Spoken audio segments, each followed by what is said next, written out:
ಮುಂದಿನ 24 ಗಂಟೆಗಳೊಳಗೆ ನಿಮ್ಮ ಜಗತ್ತು ಬದಲಾಗಬಹುದು. ನಾನು ಇದನ್ನು ನಿಮಗೆ ಸಮಾಧಾನ ಕೊಡಲು ಹೇಳುವುದಿಲ್ಲ.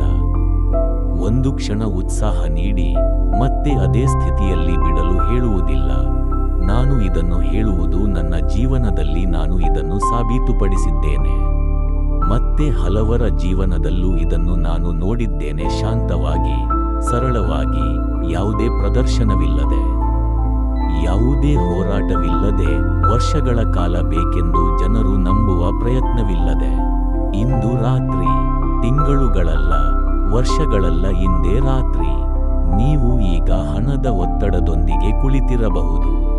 ಸಂಜೆಯ ನೆರಳಿನಂತೆ ಹೆಚ್ಚಾಗುತ್ತಿರುವ ಬಿಲ್ಗಳು, ಮೇಜಿನ ಮೇಲೆ ಜೀವಂತವಾಗಿರುವಂತೆ ಕಾಣುವ ಸಾಲಗಳು, ನಾಳೆಯ ಭಯ, ನಾಳೆ ದೂರದಲ್ಲಿರುವುದರಿಂದ ಅಲ್ಲ, ಅದು ನಿನ್ನೆ ದಿನದಂತೆಯೇ ಅನಿಸುತ್ತಿರುವುದರಿಂದ ನೀವು ಆಯಾಸಗೊಂಡಿದ್ದೀರಿ. ದೇಹದಲ್ಲಿ ಮಾತ್ರವಲ್ಲ, ಆತ್ಮದಲ್ಲೂ. ಆಶೆಯಿಂದ ಆಯಾಸ, ಪ್ರಯತ್ನದಿಂದ ಆಯಾಸ. ಒಂದು ದಿನ ಸರಿಯಾಗುತ್ತದೆ ಎಂದು ಹೇಳಿಕೊಂಡು ಬದುಕುವುದರಿಂದ ಆಯಾಸ. ನೀವು ಹೆಚ್ಚು ಕೆಲಸ ಮಾಡಿರಬಹುದು, ಉಳಿತಾಯ ಮಾಡಿರಬಹುದು, ಬಲಿಯಾಗಿರಬಹುದು, ದೇವರನ್ನು ಬೇಡಿಕೊಂಡಿರಬಹುದು, ನನ್ನನ್ನು ಈಗ ಸಹಾಯ ಮಾಡಿದರೆ ನಾನು ಬದಲಾಗುತ್ತೇನೆ ಎಂದು. ನೀವು ದೃಢವಾಕ್ಯಗಳನ್ನು ಹೇಳಿರಬಹುದು, ಆದರೆ ಅವು ಹೃದಯವನ್ನು ತಲುಪಿರಲಿಲ್ಲ. ಪಾಸಿಟಿವ್ ಆಗಿರಲು ಪ್ರಯತ್ನಿಸಿದ್ದೀರಿ, ಶಕ್ತಿಯಾಗಿರಲು ಪ್ರಯತ್ನಿಸಿದ್ದೀರಿ, ಆದರೆ ಇನ್ನೂ ಆ ಒಂದು ಪ್ರಶ್ನೆ ಉಳಿದಿದೆ. ನನ್ನ ಜೀವನದಲ್ಲಿ ಏಕೆ ಬದಲಾವಣೆ ಆಗುವುದಿಲ್ಲ? ಈಗ ಗಮನಿಸಿ, ನಾನು ನಿಮಗೆ ಪ್ರೇರಣೆ ನೀಡಲು ಇಲ್ಲ, ನಾನು ನಿಮಗೆ ಆಶೆಯನ್ನು ನೀಡಲು ಇಲ್ಲ, ಏಕೆಂದರೆ ಆಶೆ ಎಂದರೆ ವಿಳಂಬದ ಮತ್ತೊಂದು ರೂಪ. ನಾನು ನಿಮಗೆ ಒಂದು ನಿಯಮದ ಬಗ್ಗೆ ಹೇಳಲು ಬಂದಿದ್ದೇನೆ. ಆ ನಿಯಮ ನಿಮ್ಮ ಇತಿಹಾಸವನ್ನು ಗಮನಿಸುವುದಿಲ್ಲ, ನೀವು ಏನು ಅನುಭವಿಸಿದ್ದೀರಿ ಎಂದು ಕೇಳುವುದಿಲ್ಲ, ನಿಮ್ಮ ಹೋರಾಟಕ್ಕೆ ಬಹುಮಾನ ಕೊಡುವುದಿಲ್ಲ, ನಿಮ್ಮ ಭಯಕ್ಕೆ ಶಿಕ್ಷೆ ಕೊಡುವುದಿಲ್ಲ. ಅದು ಒಂದೇ ಕೆಲಸ ಮಾಡುತ್ತದೆ. ನೀವು ನಿಮ್ಮೊಳಗೆ ಯಾವ ಸ್ಥಿತಿಯಲ್ಲಿ ಇದ್ದೀರೋ ಅದಕ್ಕೆ ಪ್ರತಿಕ್ರಿಯಿಸುತ್ತದೆ. ಬ್ರಹ್ಮಾಂಡ ಪ್ರಯತ್ನಕ್ಕೆ ಅಲ್ಲ, ಅನುಮಾನವಿಲ್ಲದ ಸ್ವೀಕಾರಕ್ಕೆ ಪ್ರತಿಕ್ರಿಯಿಸುತ್ತದೆ. ಈ ಒಂದು ವಾಕ್ಯವನ್ನು ನೀವು ಹಿಡಿದರೆ, ನೀವು ಬದುಕುತ್ತಿದ್ದ ಹಳೆಯ ಜಗತ್ತಿನ ಬೆನ್ನೆಲುಬೆ ಮುರಿಯುತ್ತದೆ. ಜನರಿಗೆ ಕಲಿಸಲಾದದ್ದು ಪ್ರಯತ್ನವೇ ಶಕ್ತಿ, ಹೋರಾಟವೇ ಯಶಸ್ಸು, ಕಷ್ಟಪಟ್ಟು ಕೆಲಸ ಮಾಡಿದರೆ ಮಾತ್ರ ಫಲ. ಆದರೆ ನಿಜವೇನು? ಜನರು ಕನ್ನಡಿ ಮುಂದೆ ನಗಿಸಲು ಪ್ರಯತ್ನಿಸುತ್ತಾರೆ, ಆದರೆ ತಮ್ಮ ಮುಖ ಬದಲಾಗುವುದಿಲ್ಲ. ಬಾಹ್ಯ ಜಗತ್ತು ಕಾರಣವಲ್ಲ, ಅದು ಪ್ರತಿಫಲ, ಅದು ನೆರಳು. ನೆರಳು ಚಲಿಸುವುದು ವಸ್ತು ಚಲಿಸಿದಾಗ ಮಾತ್ರ. ಇಂದು ರಾತ್ರಿ ನಾನು ನಿಮಗೆ ಒಂದು ವಿಷಯ ಕಲಿಸುತ್ತೇನೆ. ನಿದ್ರೆಗೆ ಮುನ್ನದ 1 ಗಂಟೆ ನಿಮ್ಮ ಜೀವನವನ್ನು ನಿಯಂತ್ರಿಸುವ ಗಂಟೆ. ಆ ಸಮಯದಲ್ಲಿ ನೀವು ನಿಮ್ಮ ಒಳಮನಸ್ಸಿಗೆ ಒಂದು ಹೊಸ ಆದೇಶ ನೀಡಬಹುದು. ಆ ಆದೇಶ ಒಪ್ಪಿಕೊಳ್ಳಲ್ಪಟ್ಟರೆ ಜಗತ್ತು ಬದಲಾಗಲೇಬೇಕು. ನೀವು ಅದಕ್ಕೆ ಅರ್ಹರಾಗಿದ್ದೀರಿ ಎಂಬ ಕಾರಣಕ್ಕೆ ಅಲ್ಲ, ನೀವು ಅದನ್ನು ಗಳಿಸಿದ್ದೀರಿ ಎಂಬ ಕಾರಣಕ್ಕೆ ಅಲ್ಲ. ಇದು ನಿಯಮವಾದ್ದರಿಂದ ನೀವು ಹೇಳಬಹುದು, ನಾನು ಪ್ರಯತ್ನಿಸಿದ್ದೇನೆ, ಕಲ್ಪನೆ ಮಾಡಿಕೊಂಡಿದ್ದೇನೆ, ಪ್ರಾರ್ಥನೆ ಮಾಡಿದ್ದೇನೆ, ಆದರೂ ಏನೂ ಬದಲಾಯಿಸಲಿಲ್ಲ. ನಾನು ಆ ಭಾವನೆ ತಿಳಿದಿದ್ದೇನೆ. ಜೀವನದ ವಾಸ್ತವಗಳು ನಿಮ್ಮ ಕನಸನ್ನು ಹಾಸ್ಯ ಮಾಡುವಂತೆ ಕಾಣುವ ಕ್ಷಣಗಳು ನನಗೂ ತಿಳಿದಿವೆ. ಸುಂದರವಾದ ಮಾತುಗಳನ್ನು ಹೇಳಿ ಮತ್ತೆ ಹಳೆಯ ಕಥೆಗೆ ಮನಸ್ಸು ಹಿಂದಿರುಗುವುದು ನನಗೂ ಗೊತ್ತು. ಆದರೆ ಕೇಳಿ, ನಿಯಮವು ನಿಮಗೆ ವಿಫಲವಾಗಿಲ್ಲ. ನೀವು ಅದನ್ನು ಭಿಕ್ಷುಕನಂತೆ ಉಪಯೋಗಿಸಿದ್ದೀರಿ, ದಯವಿಟ್ಟು ಕೊಡಿ ಎಂದು ಕೇಳುವಂತೆ. ಆದರೆ ನೀವು ಯಾರು ಗೊತ್ತೇ? ನೀವು ಸೃಷ್ಟಿಯ ಮೂಲ ಶಕ್ತಿ. ಇಂದು ರಾತ್ರಿ ನೀವು ಬೇಡಿಕೊಳ್ಳುವುದಿಲ್ಲ, ನೀವು ಒಪ್ಪಂದ ಮಾಡುವುದಿಲ್ಲ, ನೀವು ಪ್ರಯತ್ನಿಸುವುದಿಲ್ಲ, ನೀವು ಇನ್ನೂ ಹೆಚ್ಚು ಶಕ್ತಿಯ ಕೆಲಸ ಮಾಡುತ್ತೀರಿ. ನೀವು ಈಗಾಗಲೇ ಹೊಂದಿರುವ ವ್ಯಕ್ತಿಯಂತೆ ನಿದ್ರೆಗೆ ಹೋಗುತ್ತೀರಿ. ನೀವು ಹೊಂದಿರುವ ಭಾವನೆಯೊಂದಿಗೆ ನಿದ್ರಿಸಿದರೆ ನೀವು ಎಚ್ಚರವಾಗುವ ಜಗತ್ತು ಅದಕ್ಕೆ ಹೊಂದಿಕೊಳ್ಳಲು ಪ್ರಾರಂಭಿಸುತ್ತದೆ. ಬ್ರಹ್ಮಾಂಡ ಪ್ರಯತ್ನಕ್ಕೆ ಅಲ್ಲ, ಅನುಮಾನವಿಲ್ಲದ ಸ್ವೀಕಾರಕ್ಕೆ ಪ್ರತಿಕ್ರಿಯಿಸುತ್ತದೆ. ಈಗ ನಿಧಾನವಾಗಿ ನೀವು ಈ ಪದಗಳನ್ನು ಮೊದಲ ಬಾರಿಗೆ ಅನುಭವಿಸುತ್ತಿರುವಂತೆ ಒಳಗೆ ಹೇಳಿಕೊಳ್ಳಿ. ನಾನು ಇದ್ದೇನೆ. ಇದಕ್ಕೆ ಇನ್ನೇನು ಸೇರಿಸಬೇಡಿ. ನಾನು ಚಿಂತೆಯಲ್ಲಿ ಇದ್ದೇನೆ ಎಂದು ಅಲ್ಲ, ನಾನು ಹಿಂದುಳಿದಿದ್ದೇನೆ ಎಂದು ಅಲ್ಲ, ನಾನು ಹೋರಾಡುತ್ತಿದ್ದೇನೆ ಎಂದು ಅಲ್ಲ. ಸರಳವಾಗಿ ನಾನು ಇದ್ದೇನೆ. ನಿಮ್ಮ ಅಸ್ತಿತ್ವದ ನಿಖರ ಜಾಗೃತಿಯನ್ನು ಅನುಭವಿಸಿ. ಇದೇ ಆಧಾರ, ಇದೇ ಯಾವುದೇ ಸಮಸ್ಯೆಗಳಿಗಿಂತ ಮೊದಲು ಇದ್ದ ಸತ್ಯ, ಇದೇ ಯಾವುದೇ ಕಥೆ ಅಥವಾ ಗುರುತುಗಳಿಗಿಂತ ಮೊದಲು ಇದ್ದ ಸಾನ್ನಿಧ್ಯ. ಅದರಲ್ಲಿ ನೆಲೆಸಿರಿ. ಈಗ ಆ ಶಾಂತ ಮೂಲದಿಂದ ನಾನು ಹೇಳಿದ್ದನ್ನು ನೆನಪಿಸಿಕೊಳ್ಳಿ. ಹೊರಗಿನ ಜಗತ್ತು ಒಂದು ನೆರಳು, ಅದು ಪರಿಣಾಮ, ಅದು ನಿನ್ನೆ ದಿನದ ಫಲ, ಅದು ಕಾರಣವಲ್ಲ. ಕಾರಣ ಸದಾ ನಿಮ್ಮೊಳಗೆ ಇದೆ. ನೀವು ಯಾವ ಸ್ಥಿತಿಯಲ್ಲಿ ಇದ್ದೀರಿ ಎಂಬುದರಲ್ಲಿ. ನೀವು ಭಯದಲ್ಲಿ ಬದುಕಿದ್ದರೆ ನೀವು ಭಯವನ್ನು ಬಿತ್ತಿದ್ದೀರಿ. ನೀವು ಕೊರತೆಯಲ್ಲಿ ಬದುಕಿದ್ದರೆ ನೀವು ಕೊರತೆಯನ್ನು ಬಿತ್ತಿದ್ದೀರಿ. ಆದರೆ ಇಂದಿರಾತ್ರಿ ನೀವು ಬೇರೆಯಾಗಿ ಬಿತ್ತುತ್ತೀರಿ. ಇಂದಿರಾತ್ರಿ ನೀವು ಪೂರ್ಣತೆಯ ಬೀಜವನ್ನು ಬಿತ್ತುತ್ತೀರಿ. ಧನ್ಯವಾದಗಳು ತಂದೆ, ಇದು ಮುಗಿದಿದೆ. ಇದನ್ನು ಹೇಳುವ ಮೊದಲು ಬುದ್ಧಿಯಿಂದ ಅರ್ಥ ಮಾಡಿಕೊಳ್ಳಲು ಯತ್ನಿಸಬೇಡಿ. ಇದು ಸತ್ಯವಾಗಿದ್ದರೆ ಹೇಗಿರುತ್ತಿತ್ತು ಎಂದು ಕೇಳಿಕೊಳ್ಳಿ. ನೀವು ಬಯಸುವ ವಿಷಯ ಈಗಾಗಲೇ ನಡೆದಿದ್ದರೆ ನೀವು ಏನು ಅನುಭವಿಸುತ್ತೀರಿ? ಆನಂದದ ಜ್ವಾಲೆ ಅಲ್ಲ, ಹೋರಾಟದ ಒತ್ತಡ ಅಲ್ಲ, ಅತಿಯಾದ ಉಲ್ಲಾಸವೂ ಅಲ್ಲ, ಆದರೆ ಗೆಲುವಿನ ನಂತರ ಬರುವ ಭಾವನೆ, ವಿಶ್ರಾಂತಿ, ಶಾಂತಿ, ಕೃತಜ್ಞತೆ, ಇನ್ನು ಚಿಂತೆಯ ಅಗತ್ಯವಿಲ್ಲ ಎಂಬ ನಿಶ್ಚಿತತೆ. ಆ ಭಾವನೆ ಈಗ ಸ್ವಲ್ಪವಾದರೂ ಆರಂಭವಾಗಲು ಬಿಡಿ. ಇದು ಬಲವಾಗಿರಬೇಕೆಂದು ಬೇಡ. ಸಣ್ಣ ಬೀಜದಲ್ಲೂ ದೊಡ್ಡ ಮರ ಇರುತ್ತದೆ. ನಿಮ್ಮ ಎದೆ ಸ್ವಲ್ಪ ಸಡಿಲವಾಗಲು ಬಿಡಿ. ಉಸಿರಾಟ ಆಳವಾಗಲು ಬಿಡಿ. ಹೊಟ್ಟೆ ಬಿಗಿತ ಬಿಡಲಿ. ಇಷ್ಟೇ ಸಾಕು. ಈಗ ನಿಧಾನವಾಗಿ ಒಳಗೆ ಹೇಳಿ, ಧನ್ಯವಾದಗಳು ತಂದೆ, ಇದು ಮುಗಿದಿದೆ. ನೀವು ಏನನ್ನೂ ಕೇಳುತ್ತಿಲ್ಲ, ನೀವು ಒಪ್ಪಿಕೊಳ್ಳುತ್ತಿದ್ದೀರಿ. ನೀವು ಪೂರ್ಣತೆಯನ್ನು ಗುರುತಿಸುತ್ತಿದ್ದೀರಿ. ನೀವು ಬೇಡಿಕೊಳ್ಳುವುದಿಲ್ಲ, ನೀವು ಮಾತುಕತೆ ಮಾಡುವುದಿಲ್ಲ, ನೀವು ಜಗತ್ತನ್ನು ಬಲವಂತಪಡಿಸುವುದಿಲ್ಲ. ನೀವು ಅಂತ್ಯವನ್ನು ಸಂಪೂರ್ಣವಾಗಿ ಸ್ವೀಕರಿಸುತ್ತಿದ್ದೀರಿ.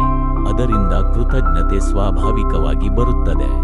ಮತ್ತೆ ಹೇಳಿ, ಧನ್ಯವಾದಗಳು ತಂದೆ, ಇದು ಮುಗಿದಿದೆ. ಇದು ಆಶೆಯಿಂದ ಭಿನ್ನವಾಗಿದೆ ಎಂದು ಗಮನಿಸಿ. ಆಶೆ ಕಾಯುತ್ತದೆ, ಆಶೆ ಭವಿಷ್ಯವನ್ನು ನೋಡುತ್ತದೆ, ಆದರೆ ಕೃತಜ್ಞತೆ ಈಗಲೇ ಹೊಂದಿರುವಂತೆ ಅನುಭವಿಸುತ್ತದೆ. ಅದು ಹೇಳುತ್ತದೆ, ಇದು ನನ್ನದು. ಮತ್ತೆ ನಿಧಾನವಾಗಿ, ಧನ್ಯವಾದಗಳು ತಂದೆ, ಇದು ಮುಗಿದಿದೆ. ಈ ಪದಗಳು ನಿಮ್ಮೊಳಗೆ ಇಳಿಯಲು ಬಿಡಿ. ಉಪಚೇತನ ಮನಸ್ಸು ಪದಗಳ ಶಬ್ದಕ್ಕೆ ಪ್ರತಿಕ್ರಿಯಿಸುವುದಿಲ್ಲ, ಅದು ಅವುಗಳ ಭಾವನೆಗೆ ಪ್ರತಿಕ್ರಿಯಿಸುತ್ತದೆ. ಆದ್ದರಿಂದ ಪೂರ್ಣತೆಯ ಭಾವನೆ ಮೂಡಲು ಬಿಡಿ. ಹಳೆಯ ಸಮಸ್ಯೆಯ ಮೇಲೆ ಬಾಗಿಲು ಮುಚ್ಚಿದಂತೆ ಅನುಭವಿಸಿ. ವಿಷಯ ಈಗ ನಿರ್ಧಾರಗೊಂಡಿದೆ ಎಂಬ ಶಾಂತಿ ಅನುಭವಿಸಿ. ಇದು ನಿಮ್ಮನ್ನು ಇಚ್ಛೆ ಪೂರ್ಣಗೊಂಡ ಸ್ಥಿತಿಗೆ ಕೊಂಡೊಯ್ಯುವ ಲಾಲಿ ಗೀತೆಯಂತೆ ಆಗಲಿ. ಧನ್ಯವಾದಗಳು ತಂದೆ, ಇದು ಮುಗಿದಿದೆ. ಮನಸ್ಸು ವಿರೋಧಿಸಿದರೆ ಅದೊಂದಿಗೆ ಹೋರಾಡಬೇಡಿ. ವಿರೋಧಗಳು ದಿನದ ಮನಸ್ಸಿನ ಅಭ್ಯಾಸಗಳು. ಆದರೆ ನೀವು ನಿದ್ರೆಗೆ ಸಮೀಪಿಸುತ್ತಿದ್ದೀರಿ. ಆ ಕಾವಲುಗಾರ ಈಗ ದಣಿದಿದ್ದಾನೆ. ಅದರೊಂದಿಗೆ ವಾದಿಸಬೇಡಿ. ಭಾವನೆಗೆ ಕೆಲಸ ಮಾಡಲು ಬಿಡಿ. ಈಗ ಒಂದು ಸಣ್ಣ ಕಲ್ಪನೆ ಬರಲು ಬಿಡಿ. ದೊಡ್ಡ ಕಥೆ ಬೇಡ, ಸಣ್ಣ ಕ್ಷಣ ಸಾಕು. ಅಂತ್ಯ ಈಗಾಗಲೇ ನಡೆದಿರುವುದನ್ನು ಸೂಚಿಸುವ ಕ್ಷಣ. ಉದಾಹರಣೆ, ಸಾಲ ಮುಗಿದ ಪತ್ರ ನೋಡುತ್ತಿರುವುದು. ಇದು ಮುಗಿದಿದೆ ಎಂದು ನಿಮ್ಮ ಸ್ವರ ಕೇಳುವುದು. ಶಾಂತವಾಗಿ ಉಸಿರಾಡುವುದು. ಆರೋಗ್ಯವಾಗಿರುವ ಅನುಭವ. ಒಂದು ಕ್ಷಣ, ಒಂದು ಭಾವನೆ. ಆ ದೃಶ್ಯದಲ್ಲಿ ನೀವು ಹೊರಗಿನಿಂದ ನೋಡುವುದಿಲ್ಲ, ನೀವು ಅದರಲ್ಲಿ ಇದ್ದೀರಿ. ನಿಮ್ಮ ಕಣ್ಣುಗಳಿಂದ ನೋಡಿ, ನಿಮ್ಮೊಳಗಿಂದ ಅನುಭವಿಸಿ. ಮತ್ತೆ ನಿಧಾನವಾಗಿ, ಧನ್ಯವಾದಗಳು ತಂದೆ, ಇದು ಮುಗಿದಿದೆ. ಭಾವನೆ ಬರಲು ಬಿಡಿ. ನೆಮ್ಮದಿ, ಕೃತಜ್ಞತೆ, ಹಗುರತೆ. ಒಂದು ನಿಟ್ಟುಸಿರು ಬಂದರೆ ಬಿಡಿ. ಅದು ದೇಹ ಹೇಳುವ ಸತ್ಯ, ಇದು ಮುಗಿದಿದೆ. ಕಣ್ಣೀರು ಬಂದರೂ ಬಿಡಿ. ಅವು ದುರ್ಬಲತೆ ಅಲ್ಲ, ಬಿಡುಗಡೆ. ಮತ್ತೆ ಧನ್ಯವಾದಗಳು ತಂದೆ, ಇದು ಮುಗಿದಿದೆ. ಈಗ ದೃಶ್ಯ ಮಾಯವಾಗಬಹುದು, ಭಾವನೆ ಉಳಿಯಲಿ. ಭಾವನೆವೇ ರಹಸ್ಯ. ದೃಶ್ಯವು ಕೇವಲ ಬಾಗಿಲು. ಈಗ ನೀವು ನಿದ್ರೆಗೆ ಜಾರಿದರೆ ಅದೇ ಅತ್ಯುತ್ತಮ. ಆ ಭಾವನೆಯಲ್ಲೇ ನಿದ್ರಿಸಿದರೆ ಅದು ನೇರವಾಗಿ ಉಪಚೇತನದಲ್ಲಿ ಇಳಿಯುತ್ತದೆ. ಅಚೇತನ ಮನಸ್ಸು ಯಾವುದೇ ಅಡ್ಡಿಯಿಲ್ಲದೆ ಸ್ವೀಕರಿಸುತ್ತದೆ ಮತ್ತು ಆ ಛಾಪು ದೃಢವಾಗುತ್ತದೆ. ಆದರೆ ನೀವು ಎಚ್ಚರವಾಗಿಯೇ ಉಳಿದರೂ ಅದು ಸಹ ಸರಿ. ಮೃದುವಾದ ಲಯದಲ್ಲಿ ಇರಿ. ತ್ವರೆಯಾಡಬೇಡಿ, ಪರಿಶೀಲಿಸಬೇಡಿ, ಮೌಲ್ಯಮಾಪನ ಮಾಡಬೇಡಿ. ಆ ಘೋಷಣೆಯನ್ನು ಒಂದು ಮೌನ ಸ್ಪಂದನೆಯಂತೆ ಇರಲು ಬಿಡಿ. ಧನ್ಯವಾದಗಳು ತಂದೆಯೇ, ಇದು ನೆರವೇರಿದೆ. ಈಗ ಇದು ಹೇಗೆ ನಡೆಯುತ್ತದೆ ಎಂಬ ಆಲೋಚನೆ ಬಂದರೆ ಅದಕ್ಕೆ ಉತ್ತರಿಸಬೇಡಿ. ಮಾರ್ಗ ಮೀನ್ಸ್ ಎಂದಿಗೂ ನಿಮ್ಮ ವಿಚಾರವಲ್ಲ. ಮಾರ್ಗವು ಘಟನೆಗಳ ಸೇತುವೆಗೆ ಸೇರಿದ್ದು, ಅಂತಿಮ ಫಲಿತಾಂಶವನ್ನು ಒಪ್ಪಿಕೊಂಡಾಗ ಆ ಸೇತುವೆಯನ್ನು ಅಚೇತನ ಮನಸ್ಸೇ ನಿರ್ಮಿಸುತ್ತದೆ. ನಿಮ್ಮ ಚೇತನ ಮನಸ್ಸು ಆ ಸೇತುವೆಯನ್ನು ರೂಪಿಸಲು ಸಾಧ್ಯವಿಲ್ಲ. ಅದು ಅಡಗಿದ ಹರಿವುಗಳನ್ನು, ಕಾಣದ ಚಲನೆಗಳನ್ನು, ನೀವು ನಿದ್ರಿಸುವಾಗ ನಡೆಯುವ ಮೌನ ಮರುಸಂಯೋಜನೆಗಳನ್ನು ಕಾಣಲು ಸಾಧ್ಯವಿಲ್ಲ. ಆದರೆ ಅಚೇತನ ಮನಸ್ಸಿಗೆ ಅದು ಸಾಧ್ಯ. ನೀವು ಎಂದಿಗೂ ಕಲ್ಪಿಸದ ಮಾರ್ಗಗಳನ್ನು ಅದು ತಿಳಿದಿದೆ. ಅದು ಸಹಜ ಮಾರ್ಗಗಳ ಮೂಲಕ, ಸಾಮಾನ್ಯ ಘಟನೆಗಳ ಮೂಲಕ, ಸರಳ ಸಂಭಾಷಣೆಗಳ ಮೂಲಕ ಕಾರ್ಯನಿರ್ವಹಿಸುತ್ತದೆ. ಅವು ನಂತರ ಹಿಂದಿರುಗಿ ನೋಡಿದಾಗ ಮಾತ್ರ ಒಂದು ಮಾದರಿಯಂತೆ ಕಾಣುತ್ತವೆ.